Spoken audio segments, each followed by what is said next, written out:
Hey, what's going on, guys? This is Xavier, the Traffic Link, at the Traffic Link on most all socials. In this episode, we're going to have a conversation with none other than Josh Bellinger of Engels, Volkers in North Tacoma. This is one of those episodes where if you're starting or just starting to get into the real estate game, this is going to be one that you want to listen to and take notes. Josh and his wife form a team that recently started during the pandemic due to the fact that he was experiencing some challenges in his previous career. However, he was able to lean upon his past experiences as a coach and as somebody that was influential in the business arena and somebody that had a really good network of people to be able to make a move forward in the real estate sales game. So I want you guys to tune in. Without any further ado, let's get into it. Welcome, you guys. This is the Problem, Profit, and Link podcast. And I'm here with my network member. We go to Ignite You in Tacoma. And I don't really want to make this too formal, but we're going to make it a little bit formal. Yeah. We're going to talk today about his business and what he is. You know, the focus of this podcast, just so you know, the focus of my podcast and the reason that I make content is around, you've probably seen some of it around automation, AI, workflows, and how to do that and how to make great profits as a solopreneur or a consultant, a coach, or a public speaker. Okay. Right? And I personally believe that the move between a coach, consultant, and a public speaker are fluid. Yeah. Right? Yeah. So if somebody is a consultant, right? Or somebody is a coach, right? They easily become a consultant for other coaches. 100%. And if they want to get more business, and they want to multiply their opportunity to get more business, they need to become speakers. Yeah. Right? Yeah. Why duplicate the message? Yeah. Right? You just make the message known to everybody and keep it pushing, right? Yeah. So that's what we're going to talk about. So, but first of all, tell me a bit about your journey in real estate. How did you get started in real estate, and what were you doing prior to? Yeah, great question. I think we can't talk about my journey in real estate without talking about the origins right before real estate. Gotcha. So my background before real estate was working in nonprofit education and also in coaching. Okay. I've coached between junior football, high school football, and college football for the last 14 years, 15-ish. I'll count this past year when I was helping volunteer with my son's football team. But that's the origins of who I am, right? Is I'm a coach, I'm a motivator, I am a natural person who comes from a place of wanting to just see people successful, helping people. So naturally, when I decided during the pandemic to get into real estate, the mindset was really around this idea of I had spent a lot of time working with young people and helping young people navigate what they wanted to do after high school. The nonprofit education program I worked with was really this post-secondary feel to what you want to do with your life. Mm-hmm. And naturally with coaching, it was like preparing these young men for life, right? Through the game of football. Through the game of football, specifically. So naturally, I would say I went through this progression of the pandemic happened, my job went fully virtual, and I had to figure out how I can continue to be who I am, help people, help young people. But then I decided, you know what? I want to just help people in general. So real estate came into the picture because from a financial literacy standpoint too, I realized that I had to have multiple streams of income during that time period. Like I said, my job went to the point to where I didn't know if my job was going to continue because my job was primarily working in schools and all the schools were shut down, right? For that period of time when they shut down. Right. So I didn't know what that future looked like. So I said, oh my goodness, I got to figure out another mode of income. Right. So I naturally kind of said, hey, you know, what are my skills? And I've always enjoyed looking at homes, even from as a little kid. My mom and I, she would be that mom that drives in the car and she'd be like, oh, there's another new housing development. Do you want to go take a look? And I'm like, well, sure. Yeah. You know what I mean? Because I think architecture and all that kind of stuff is really, really cool. So I was already thinking about real estate, but never had the time, right? The intentional time to say, I want to get my real estate license until the pandemic hit. And it was like, hey, I'm home.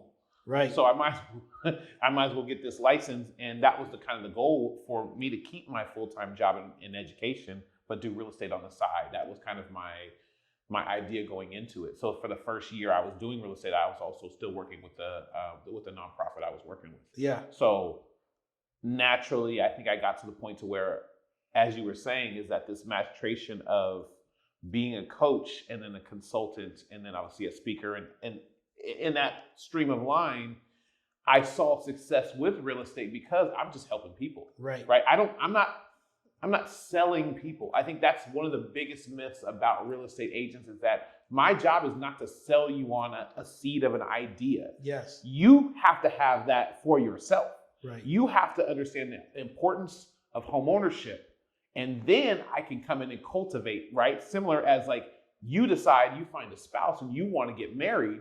Right. I don't convince you on, hey, you need to do this. No, you have an idea like, hey, I found the person I want to be with. I want to get married. So naturally we get married, but we need to figure out who to help us with the wedding. Exactly. Same thing as what I do, right? Yeah.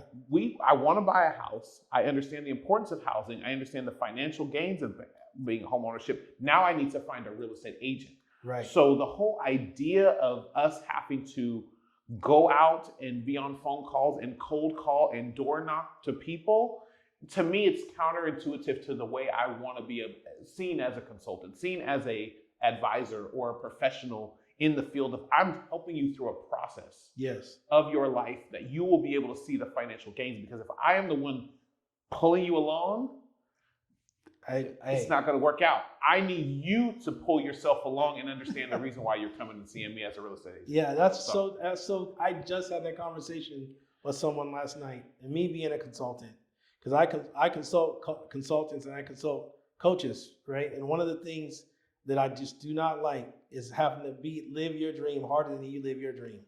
But my mind is kind of changing a little bit because people kind of need that push. But then that's kind of an area that I'm really not strong in yet. I want to know that I'm partnering with someone as opposed to pushing somebody. Yes. Right? You go back to like when you go back to your coaching days, when you got guys in the field and you're trying to get those guys in the field to do a thing. Yes. You can't coach want to. Yes. Right. Yes.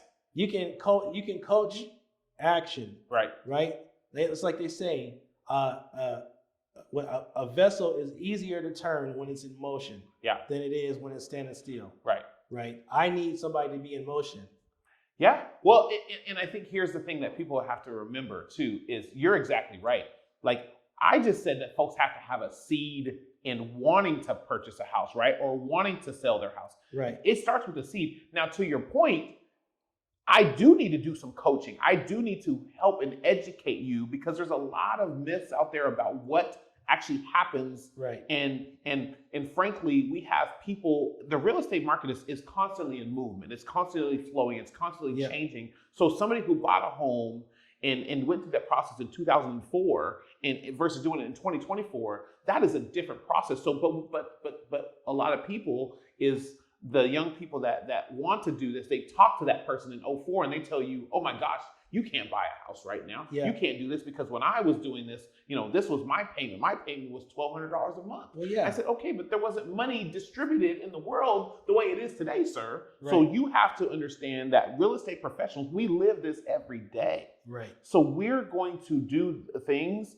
and show you the things that are going to be able to help you in today's market, right? You have to talk to a professional today because what you've told yourself back then about, or other people have told you, or the media, whoever you're listening to has told you, has not used today's products, right, in relevant time to say, you know what, yes, this is this, but you have to look at it from this perspective as well too, right? There's been a so big topic for over the last 2 years. Right. Interest rates are high. Right. Yeah, but as a first-time home buyer, right, you also need closing costs, right? A lot of times you want to be able to negotiate. You don't want to have a lot of people that you're in the same house with, the same pool with, right. Because in 2021 and 2022, when the interest rates were low, there was 20 and 30 and 40 offers on the house. Sure was. So you couldn't go into any house, say, I like it, I'm going to get this house. Now you can walk into a home. Right. Yes, your payment might be a little bit higher for the time being, for a year or two until the interest rates go down.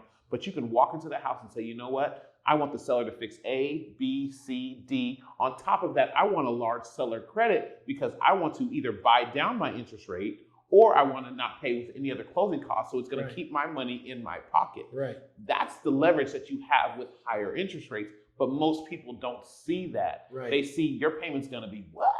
Yeah. And stop right there.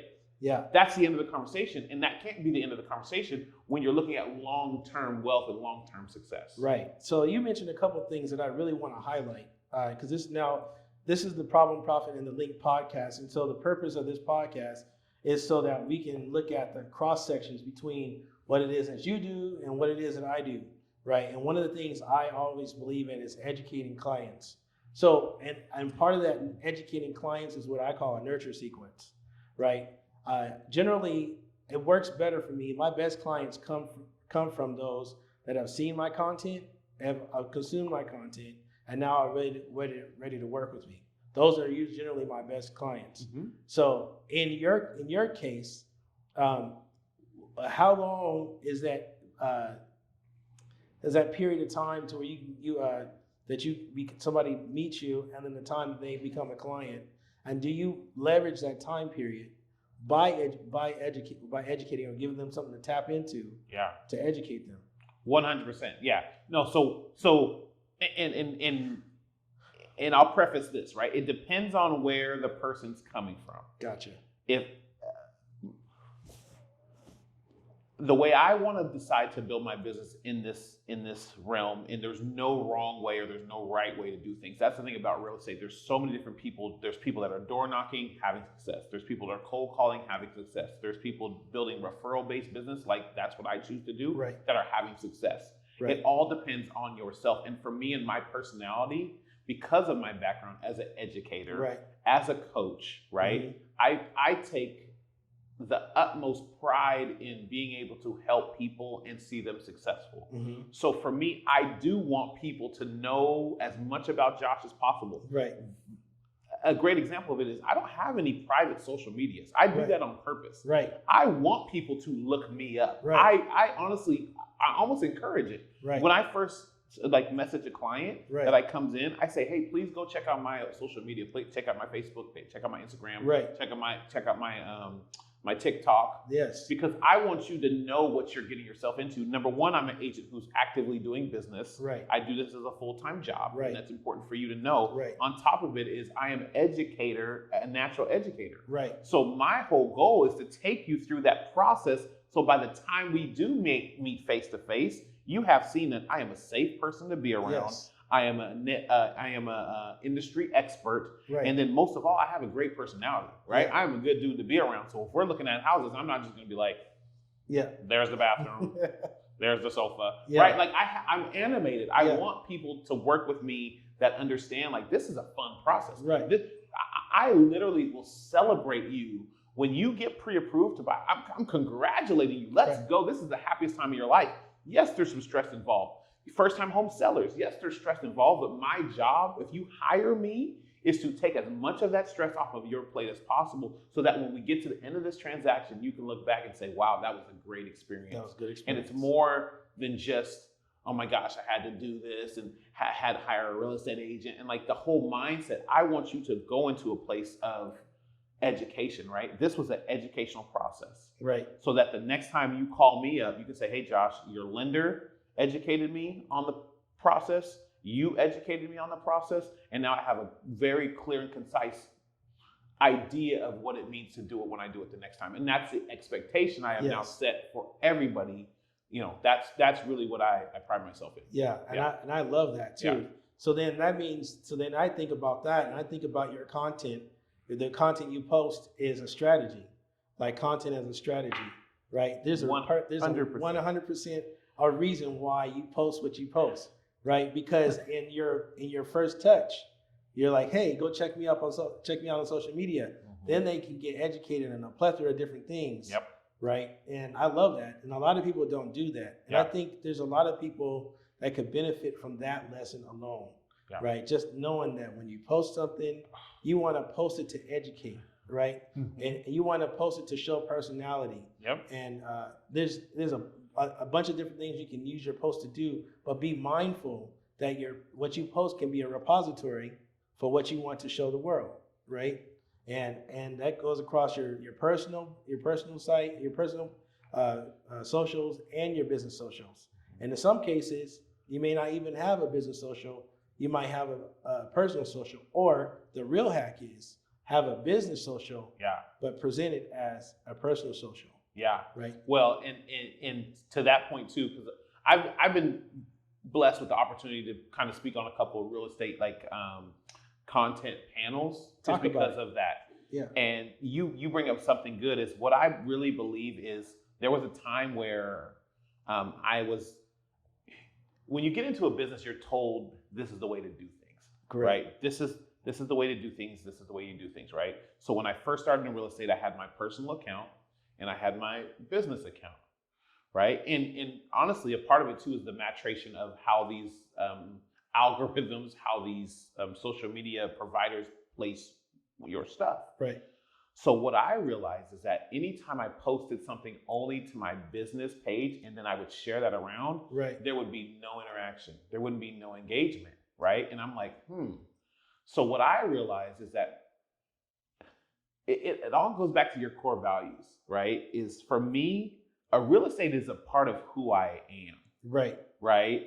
It's not just the career that I do on the side. And that's why when people say, and no disrespect to anybody who feels differently, real estate is a part of who I am. So I choose every single day to get up and be a real estate agent. Got it. Right? It's a part of who Josh is now. Because for me, the reason why I said I don't want to disconnect is because once you disconnect, right, people don't get to see who I am.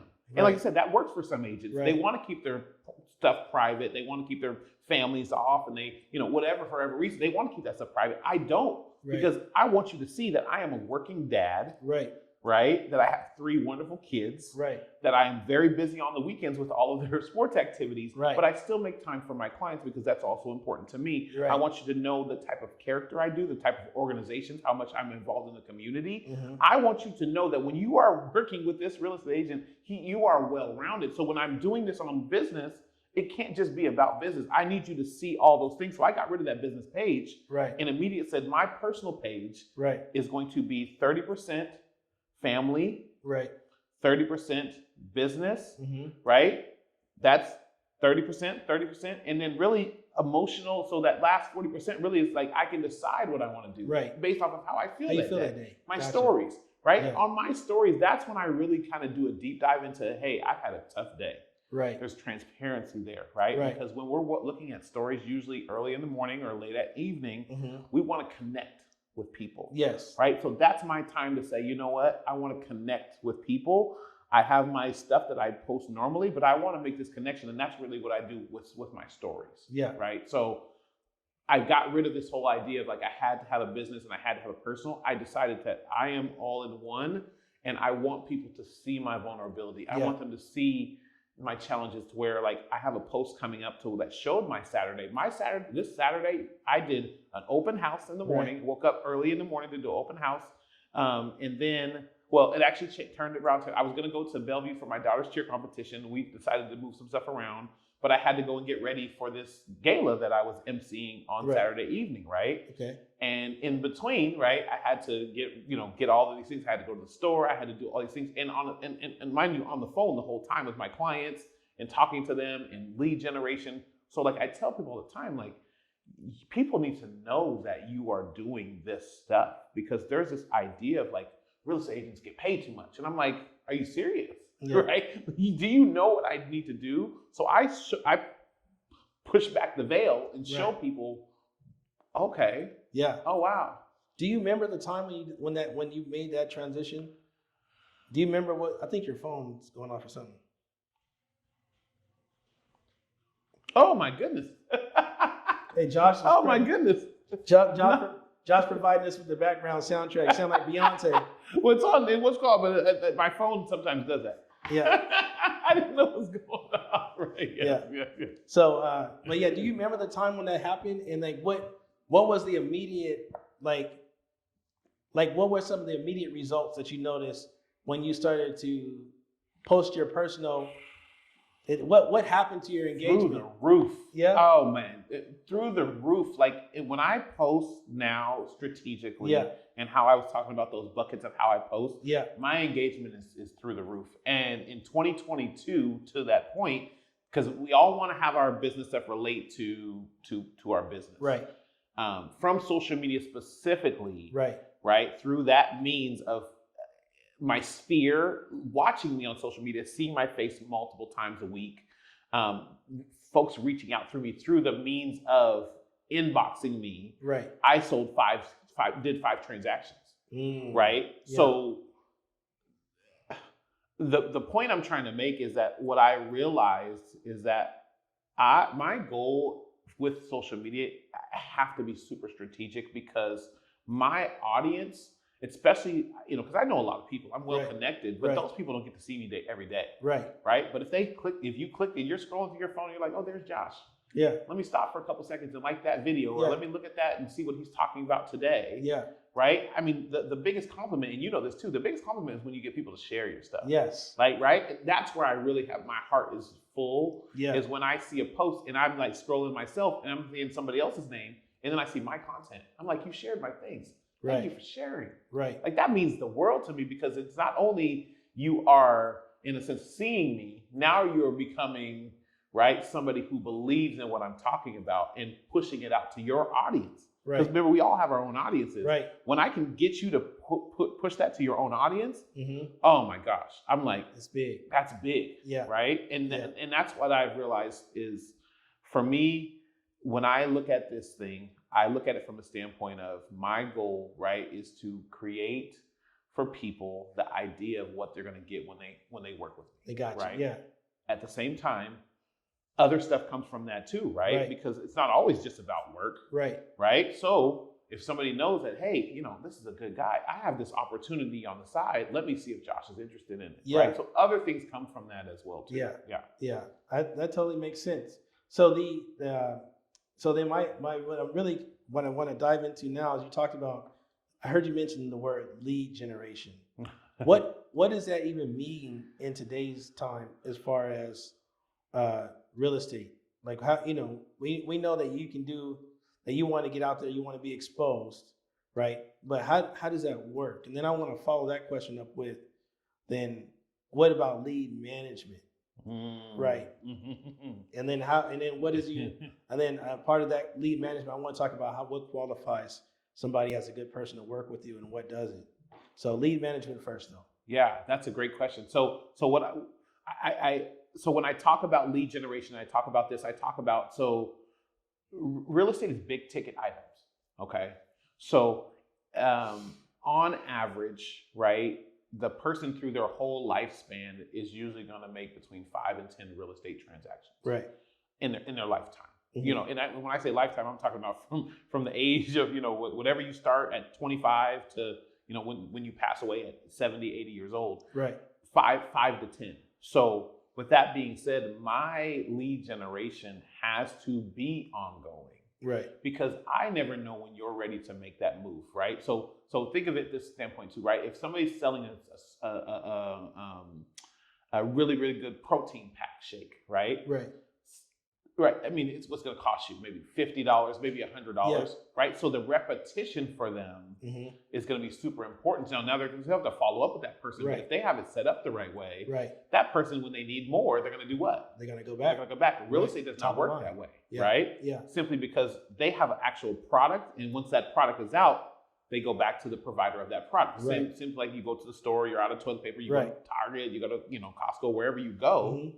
That's a natural thing that's ongoing. With real estate, it's not like that, right? Yeah. I'm ready to make this big, huge commitment financially. 5 years, 2 years, 10 years, right? That could be the span. It could be 20 years. Right. So with that, you're 100%. Number one, the lead generation, because of that, it can't be transactional. Right. Right. It can't be, hey, I'm here. Let's buy a house. Let's get your application filled out. Let's do this. You're out and shopping in 2 days, and then we do this. Blah blah blah. Okay, bye. Boom, I'm gone. Right. No. Right. Right. I say, if I can get you as a first-time home buyer, right? If I can follow you at the very beginning of your process, right? The very first transaction that you make, my goal has to be you are a lifelong customer. You are a lifelong client. You are a lifelong friend, right? So with that, to your point, the follow-up and the management of that lead is most important because you could sell a lot of homes, but then after that first transaction, if they don't come back to you, your business goes down. Right. Or the referrals, really. Everything. Yeah. Right. So you have to have a tool system, CRM, client, relationship management tool, for you to put these people in and to touch points, massage. One thing we're doing a giveaway right now. We're doing a $150 Costco gift card. Gotcha. Right. So we're going to do throughout the year. We do different things. We do stuff on Halloween. We have done stuff during the holidays. So we have certain times where we want to make sure that our clients remember that we care about them. Number one, we care about every single person, because once you do a real estate transaction, you're family in my book. Right. But the tools have to be there. For you to be able to do that, or you don't have a business. Exactly. If you don't have automation, if you don't have systems, you don't have a business. Yeah. So that's the most important part. So, qualification. How are you qualifying people? Through this process, and what does that look like? Yeah. So qualification usually starts with either some kind of touch point, right? So I don't mean general qualification. Okay. Like, I feel like most people understand qualification in real estate as you need to go get a mortgage loan, you need to get approval, and all that. Yes. But I mean like qualify somebody that qualifies for you, Josh.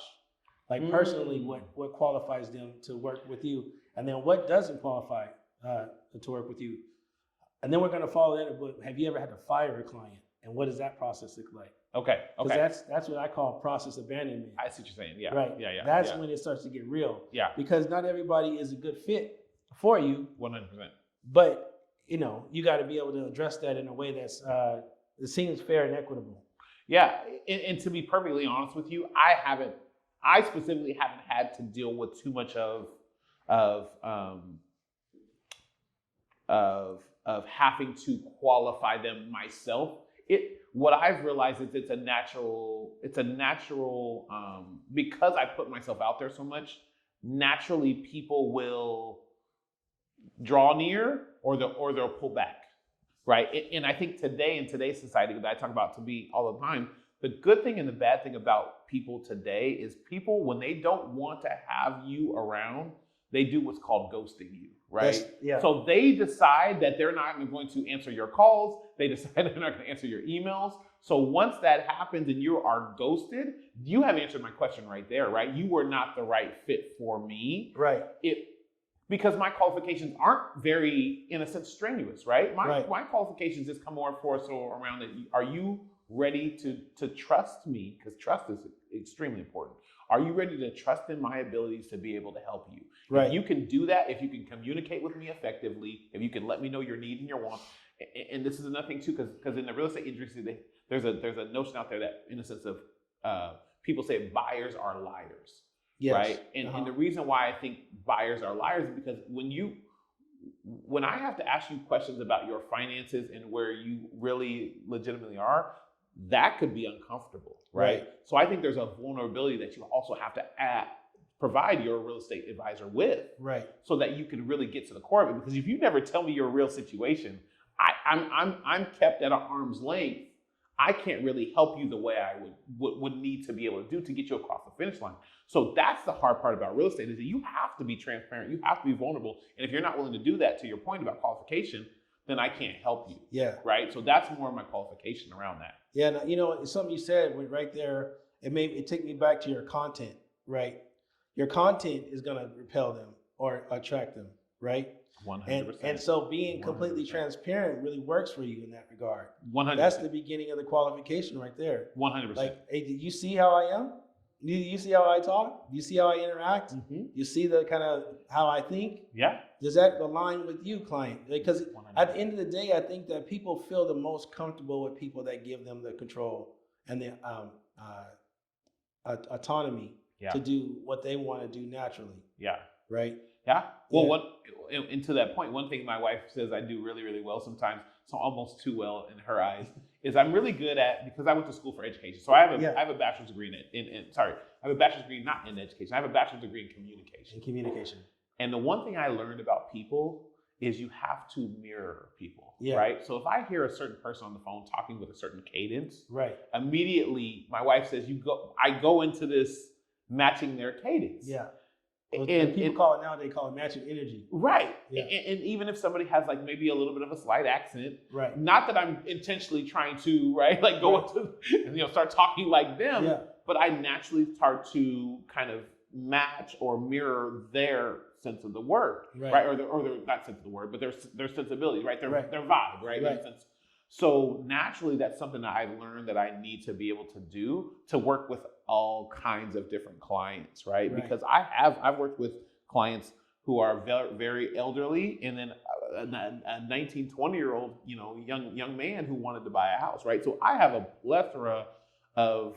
There's not one, it's not one kind of person I get along with. I can get along with anybody as long as, like I said, once again, you're vulnerable. You have that idea in your mind that you understand the importance of what you're doing. Yes, there's certain times where I might need to call you and be your counselor, but you understand overall where we need to be able to get to your end result. And that's what my goal is. Yeah. Yeah. Awesome. So then let's talk a little bit about CRMs you just mentioned.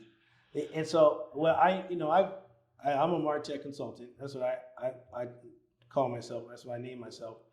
Simply because I'm not one that's tied to any platform per se.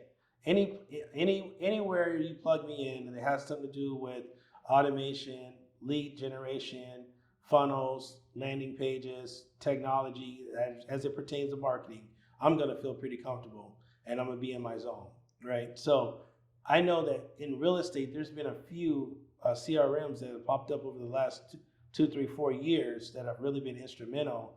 And I noticed that a lot of real estate agents have a certain bent towards those that are more leaning towards real estate.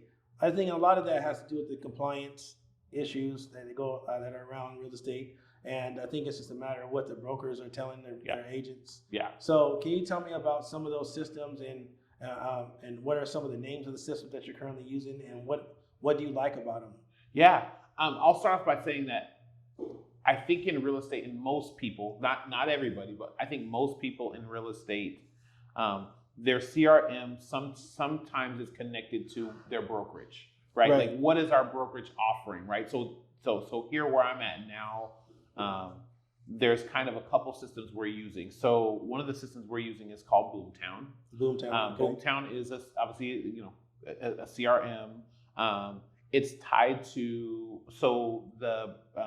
the brokerage does some marketing and advertising to help and support the agents that are here. So every agent that raises their hand through either Google or a Facebook ad, then they automatically would, obviously if I'm the agent, that's assigned to that, then they would come to my Boomtown account, and then I would have tools, email, auto alerts, drip campaigns to be able to manage them.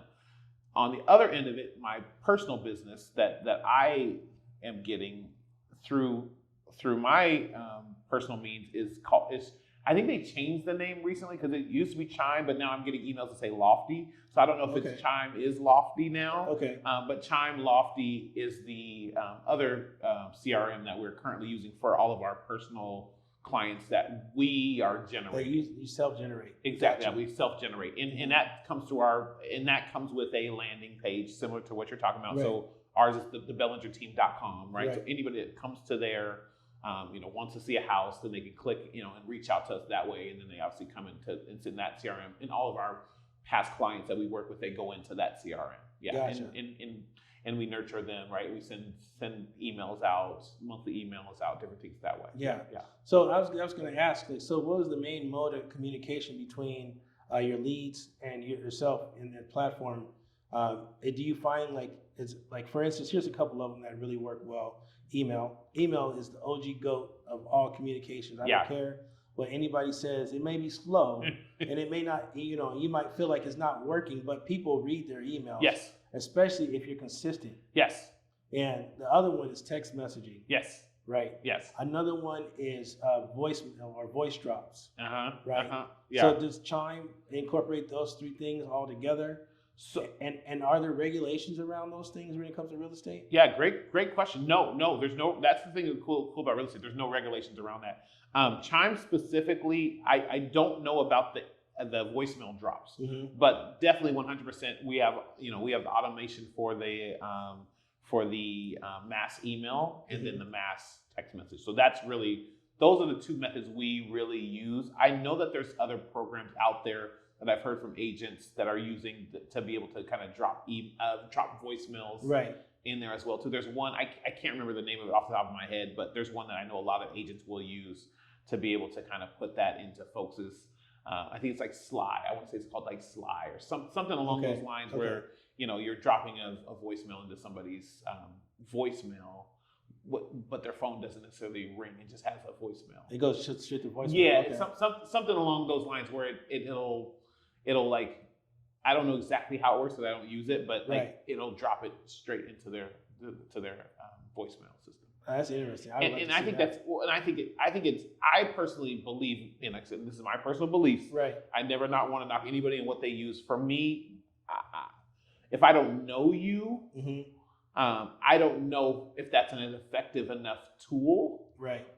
If it's people that I know and they just haven't heard my voice in a while because I've been texting and emailing them, and then I drop you that, but they're in my sphere, they're in my my database already. Right. I think that's a little bit effective. And if you're adding value, right? They're saying, hey, I just wanted to leave this because there's this event happening, right? Or there's something to go to or give away or something like that. Right.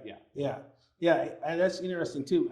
So I will say this, full disclosure, is that I have an app. It's called the Traffic Link. Right? Oh, okay. And the Traffic Link does those three things very well. However, I just know that in the real estate space, I don't know what it is, but real estate agents are very keen on specific software, right? And I don't know what that's about, but that's kind of why I'm exploring it here with you now and just talking, because real estate is one of those. For me, it's a niche, but for you as a profession, like where people are really, they have their own strong communities. Yeah. Right. Like if you meet another real estate agent right now in the street, I know for a surety, in an instant, it's gonna be up. Like, hey, you're in real estate. Where you at? Like, how you like it over 100%. There? Is it treating you well? Or how do you doing? What's your split? And I only know that kind of stuff because I used to be a real estate agent back in the day. Okay. Right? Okay. So he said, I'm not new to this. I'm sure of this. I've been around the block a couple of times. Absolutely. Yeah, I got a big body Cadillac and I like to whip the corners. Yeah. There you go. I love it. So, I really want to know like kind of some insight into that, and then after that, I want to talk about like some strategy when it comes down to lead management and nurturing and things of that nature. So, what is it about that around real estate that makes real estate agents so sticky to certain things? Yeah, you know what I'm saying? Yeah. What I would say and what I would speculate, because like I said, I don't want to. I think you'd have to have a larger pool of agents, right? That we would all be in the room and we'd all kind of give, like a panel. Yeah. Say what is your take on it? So from my perspective, from what I've seen, it's just about, for me. So we mentioned the Chime Lofty and we mentioned Boomtown. Right. I, as an agent, I don't pay for those. Gotcha. Right. So okay. I think because of whatever brokerage you're connected with, every brokerage that has agents employed, right? Because we're all, in a sense of, we all hang our license at a certain brokerage. Gotcha. What I believe is that it's more from a brokerage standpoint on what the brokerage is deciding to use as the CRM that they are providing for their agents, right? Now to your point about splits and stuff like that too, or some places have a technology fee. We don't have one here, but some places have a technology fee where where your CRM is, you're paying for whatever that monthly fee is, but obviously as a brokerage, you want a larger amount of people to be able to utilize that versus, so if I was to say, hey, I want to use the traffic link, that's fine, but I'm only one agent versus you going and talking to the brokerage owner and saying, hey, we want all your agents to use this tool. Right. You see what I'm saying? That's where I feel like, from what I've seen, is because I know what different brokerages offer different. So like Follow Up Boss, right? Follow Up Boss is another one I've heard certain brokerages use. There's one, what's the one I'm thinking of? I want to say a lot of Keller Williams agents use it. I can't think of it off the top of my head, but like, that's where I would say, I don't know if it's a closeness to use it, but it's like, I don't want to pay additionally for something that I already have through my brokerage. Gotcha. If that makes sense. Yeah. That's what I feel like is. Because that is something to be considered too, the cost, right? Exactly. Because, a lot of, like, it's real estate is one of those industries where if you don't sell, you don't eat. Right? So any kind of cost advantage, you're going to take it, right? And you're 1099, right? Yes. You're you're your own business in a business, right? You're really just it's like having representation at a higher level, just like a big flag to wave around to get people to notice your little flag. Yes. Or smaller flag. Yes. Right? Yeah. And I think that's really what it is. I know some people kind of break that mold, but that's generally what most people encounter, like, when they come into the real estate. Yeah, I think the natural progression, at least for somebody like myself, would be to one day possibly branch off and to create my own, right? In a sense, create my own real estate team. And then from creating your own real estate team, then the next step or maturation sometimes becomes with you dealing, you branding your own brokerage. Right. But I think a lot of real estate agents connect, because at the beginning, you want training, you want all the things that are connected to that brokerage. Right. So with connecting that, you naturally just use the tools that they have offered to you. Yeah. So spanning off and doing something outside of that is kind of a foreign thing until you get to the point to where you say, hey, now that I have this team and I have this much money coming in and different like that too, I want to use other tools aside from what just the brokerage is offering. Yeah, got it. Yeah. Now let's talk about this part too. So then, what is that process of? What's your process?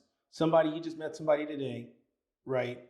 They're like, hey, I want to buy a house in the next 3 to 6 months. Yes. Right. Yes. First and foremost, if you try to do this on your own, good luck, because how are you going to try to keep up with that person's details for 3 to 6 months while you're trying to make money so you can eat tomorrow, right? Yeah. So let's talk about that. Somebody to say, all right, great. Then what happens? Well, usually I think like every business, like I said, once again, it depends on where they come from. If you don't have a face-to-face, your first thing is to get a face-to-face, right? You want to get a Zoom call set up. You want to get a buyer's consultation set up so that you can really kind of figure out, in a sense of like, so most of the people, they have the timeline that they've created for themselves. Got it. But then it depends on where they are in the process, because as you mentioned before, kind of how the process works is, especially if it's a home buyer and they've never gone through the process. Really, you should be talking to a mortgage lender if you are 3 to 6 months away, right? Like really, honestly, if you're about 7, 8 months away, you probably should be already communicating back and forth with a mortgage lender, because sometimes it says when you're doing this process, it's not always just like, hey, I'm ready to go, because you don't know what you don't know, right? You might say, hey, I have this much money in the bank, I have this, my credit score is this, I'm ready to buy a house. The mortgage lender, though, is going to really tell you, the bank is really going to tell you, unless you're obviously buying it cash, they're going to tell you if you can buy a house or not, right? So you need to have your conversations with them most likely first. So usually, to kind of answer your question too, if they haven't gone through that process, 3 to 6 months out, I am immediately usually connecting them with a mortgage lender. Say, hey, I want to still meet with you, but in the meantime too, I want to connect you with somebody who will be able to look at your finances, look at this and create a pre-approval, because house shopping it might take us 3 to 6 months to find the correct house, right? Right. So really that timeline, if you're looking for an apartment, that might be a good timeline. Right. But if you're wanting to go through the process of buying a house, you need to give yourself a little bit of leeway, especially if you have a lease ending date, to where you can go through that process. And kind of to your point though, too, if you hear back from the lender says, hey, you can't buy this year, you need to buy next year, that's where you're getting at, right? Yeah. Is you need to be able to say, what do I have in place to be able to continue to work with you, right? And right now, I would say mainly it's kind of a drip campaign, right? In the sense of we create automated emails that will go out each month, right? Just kind of keeping that person, connected. Obviously, there's certain times where you might be a phone call. Right. Hey, just want to touch base with you. I know the lender said you're not able to buy this year. Let's make sure we're working on this. In the meantime, did they talk to you about, the importance of not, changing jobs right now? Right. I know you're a year out, but it's honestly really important if you don't change jobs, because you might have to start the process all over. Right. Hey, if you buy a car, now you're adding more debt. Hey, if you get a new credit card, you're adding more debt. So that's going to change the overall perspective of where you're at. You need to be having those conversations even throughout the year with folks. But it takes that intentionality to have a system in place that's going to alert you, remind you to reach out, because you're right. You have to work with the people who are ready to go. Right. Yeah. You got to work with people that are ready to go. I mean, and those people that don't have, I love what you said. The people that are not ready to go, I feel like that's when systems really, really kick in, right? Because 100%. We always think about, when we get into business, the first thing we think about is all the things we can do at this time. Yep. But the truth is, about 85 to 90% of the people that you encounter are going to say no first, or have an objection or an obstacle, a hurdle or something. Yep. And like I know, out of sight, out of mind is real. And if you become out of sight and out of their mind, then they might not even want to buy a house. Yep. Right? Yeah. Or this is what you're going to say, you got to remind yourself too, or they're going to buy a house with somebody else.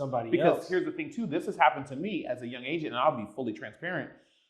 And that goes to the whole idea of sometimes where you don't do enough fact finding in the beginning, right? Because you listen to what people say. Sometimes what people say is not really what they mean, right? So I had a client one time that said, hey, thank you for calling me. I'm not interested at the moment. Call me in 6 months. I'm ready to go. Right. And as a new agent, I believe them. Right. So I set an alert to call that person in 6 months. Right. Call that person in 6 months. They say, oh, thank you so much. We just closed on a house. Yeah. Burnt. Oh. You feeling all kind of toasty on the inside. Really? Crunchy. Well, you had told me that you were waiting 6 months. Oh, yeah, well, blah, blah, blah, whatever the case may be. You won't believe it. They were able to give me this deal. I walked into this open house and found a great agent, and they were ready. Yeah. And they were ready to go right then and there. And you wouldn't believe it. I just didn't think I could close so fast. And all the financing went through perfectly. And then you're sitting there like, where you live? What's your address so I can send you something? Yeah. Right. And it's not cookies. I'm not sending you cookies. Right. I might look, put this little fist and wrap this.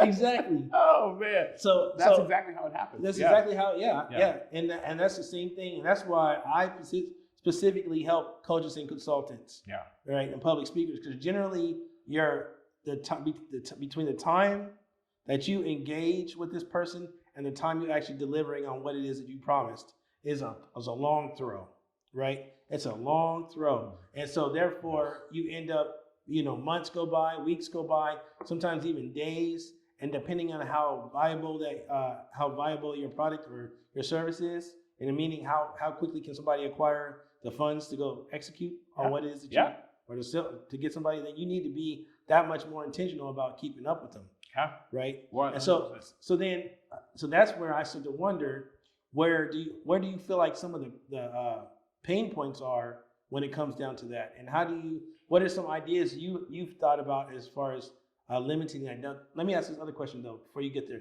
Do you currently have a team of people? Like, do you have your own team, or are you just a team of Josh right now? Do you got Josh, Anthony, Susan, all working? So currently, no. I don't have a traditional team. My wife is also a licensed real estate agent.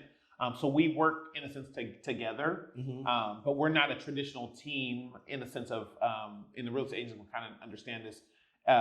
Usually there's a team leader who's like a managing broker, right? And then you have other people underneath you. But we have a team in a sense of where I would say we have a couple preferred lenders on our team that we will send folks as they come into we have great relationships with.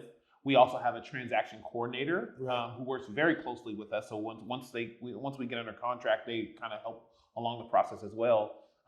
But as far as a specific team of to different other agents, no, we're not there yet. Not there yet. Okay. Are you looking for that?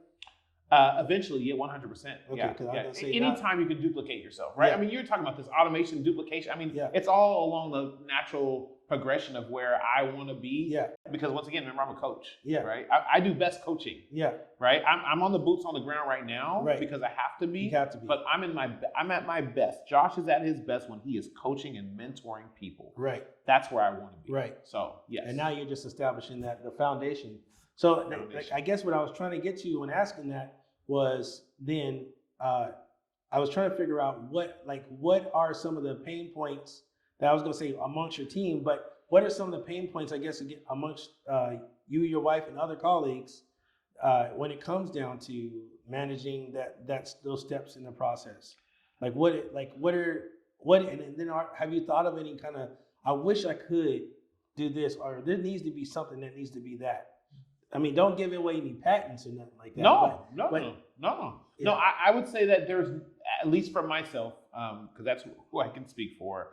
I think that's one area that we are still growing in. I would say the biggest obstacles that I think that we all face is, you had touched on it earlier, is when you have, and me and my wife actually talked about this, when we actively have clients who are ready to go, those people who are not ready to go tend to just go to the background, to the back burner. Right. Simply because we need right now money, right? We have a mortgage. And that's why they'll tell people all the time is you said, if we don't sell, we don't eat. Right. But we still have monthly bills. Right. That's what people a lot of times don't understand when you're getting into real estate and you're thinking about real estate as a career.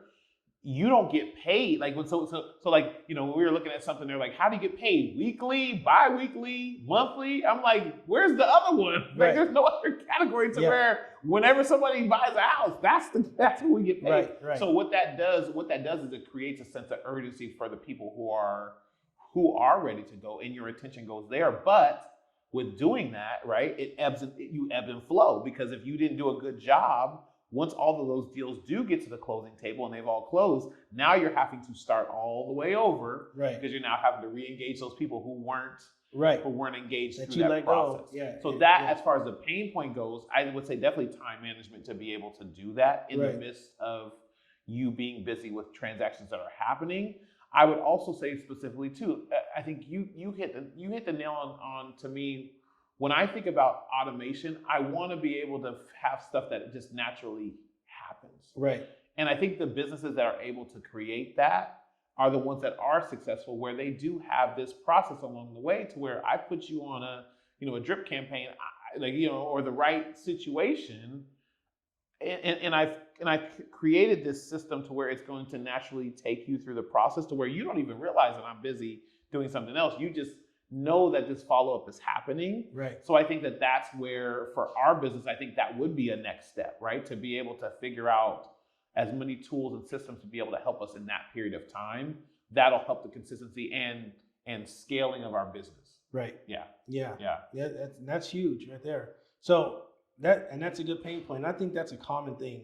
I mean, that's across industries, right? We're going to need people when we need them, right? And we may not need them right now, or they may not need us right now, but we want to stay top of mind, right? So that when that opportunity comes around, we're the first one they call. Yep. And how do you deepen that engagement? I have some ideas. Okay. So there's a couple of things that I know for sure. Do you know what the number one media is out there right now today that engages people? As social media? No, that's an outlet. Oh, okay. The type of media. Oh, what's it called? When you tell somebody smoke I'm gonna say mouth to mouth. It's not called mouth to mouth. I'm saying mouth to mouth. It's not mouth to mouth. Person to person. Person to person. There we go. Okay. Person to person. Is that it? Yeah. So that's it right there. Okay. But when absence of person to person, the next best thing is video, right? So how do you deploy video? How do you deploy video 6 months out, right? How do you deploy video 3 weeks out, right? How do you do that, right? Right. And I think it's just a matter of thinking about the process and then deploying software to go out at a particular time. Can I give you a tool? Sure. Of the tool that I would really like to see real estate agents engage with more is video ask. Okay. Yeah, and the reason why I say video ask is simply because it allows you to record video at a particular time, right? And then it allows them the ability to communicate back to you via video, audio only, or text, right? Okay. So, hey, how you doing, right? How you doing? I want you to know that I'm still thinking about you. Here's a couple of listings that I think just to help you dream build. Yeah. I think that match what you talked about. What if you set an automation to launch 2 weeks or 3 months or a year out based on what the expected timeline is going to be? Yeah. Right. That was great. That if they ever do go through a process of abandonment. Yes. Right. Yes. You'll have a hook in the water to be like, wait a minute, come back. Yeah. Right. Another one is just use the traffic link. Right, record your videos in advance. Like, say you meet somebody, you went through the process, you had your one-on-one or your face-to-face, right? And they say, "Oh, I have this particular time." You can be like, "Hey, you can be like, thank you very much. Today is whatever date." Then go back and record another video. Look on your calendar. Look and see on your calendar. Okay, in 3 months from now, it's going to be X number of date, right? And it's going to be it's going to be a set day. Yeah. Say, hey, it's Tuesday. March 28th, we talked a couple months ago. I just want to let you know that I'm still locked in with you. Here's a couple of listings. Perfect. Right? And you can put that in an email format, and you can send out an email with a link to your video, and you just do that over a period of time. If you guys had a one-on-one and you know what their strategy is going to be, you can align the automations to meet their strategy. Right. As opposed to meeting your strategy. Because the number one thing I try to always focus on in automation is personalization. 100%. Right? 100%. So if I can make it more personal, make it more personable, then my videos are going to be the equivalent of us having a belly-to-belly meeting. Right. Face-to-face. Right. And those are a couple things. It's time saving. Right? It's time saving, right? Yeah. Because the thing about it is, and you know this like anybody else knows this, like there's a predictable path to get somebody from first meeting to close. Right. And are you leveraging that knowledge, that understanding, to the best of your ability for your benefit? It's good. Yeah, it's good. Yeah. So video, right? I always tell people if I'm looking at it from a funnel, my top of funnel, the widest point is always video. You know this. I've seen your socials. Yeah. And your videos be on point. Yeah. So that is, but then you start thinking about it. How do I do that in a way that's going to be for each client, right? Because how many at your highest, how many people you think you could close in a month? I mean, I don't want to put no limitations on it, but I would say with where we are right now, before having to get more help, right, I would definitely say 5 to 6. So look at probably 5 to 6. If you say how long does it usually somebody doesn't know anything. You met them today at the grocery store. Yeah. They find out you're a real estate agent. They're, newly married or whatever, had a young family, and they're living in an apartment or they're renting from somebody in the marketplace. Right. They want to buy a house. Yeah. And they were like, well, how soon do you think I could buy a house? Yeah. What would you give them as an ideal time frame? Well, and I think that's the thing. It goes back to to your point about processes, right? Mm-hmm. Anytime somebody raises their hand and says, hey, I have an idea of I want to purchase a house, that's when we create them and put them through, in a sense, our timeline of making sure they get to the right people, mm-hmm. right? So the first thing that, like you said, usually happens when somebody says something like that. If I was to get that, somebody says, oh, Josh, I'm doing this, I would say, okay, that's awesome. What I want to do is I want to have a conversation with you a little bit deeper. Right. Do you have time at this time to hop on a Zoom call? Right.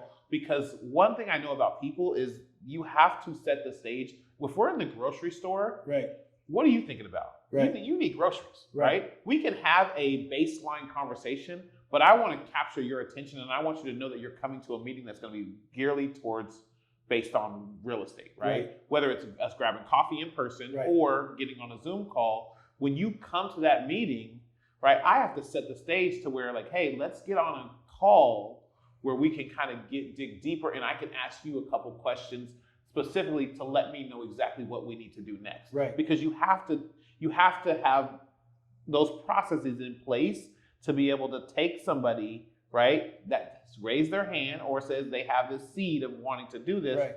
Now you have to take them through the process to where at the end of it, I tell people all the time, you don't really sometimes decide what your timeline is. Yeah. Right? Sometimes your timeline can be, hey, I still have a 6 months left of my lease, but I found the house I really, really want. So I might have to figure out if maybe it could be a situation where the seller says, hey, I really want to buy your house, but I got 6 months left of my lease. Can you give me a seller credit to help me pay off? I don't have to, I keep that money in my pocket so I can, buy out of my lease to buy your home. Right. So the barriers is not always just saying, oh, I have another year on my lease. Right. That's not the end of the conversation. No. You need to do more fact finding and through those conversations, be able to facilitate people through. And then, like I said, getting a lender involved is crucial. Yeah. Yeah. So here's my point when I asked the question. So whatever that time frame is, they get somebody from like day one, you met them in the grocery store to meeting them face to face. All that, right? Whatever that amount of time is, figure out what that time frame is going to be. Yes. And then if you're maxed out at 5, right? So say somebody, the average time for somebody to close you from don't know nothing to close at a house. Say that's around 8 to 9 months. Yeah. Right. That's 20 videos that you need to make. You see where I'm going with that? I see where you're going. I definitely see where you're going. Yeah. So how long would it take you to make 20 videos at 2 minutes apiece? For me?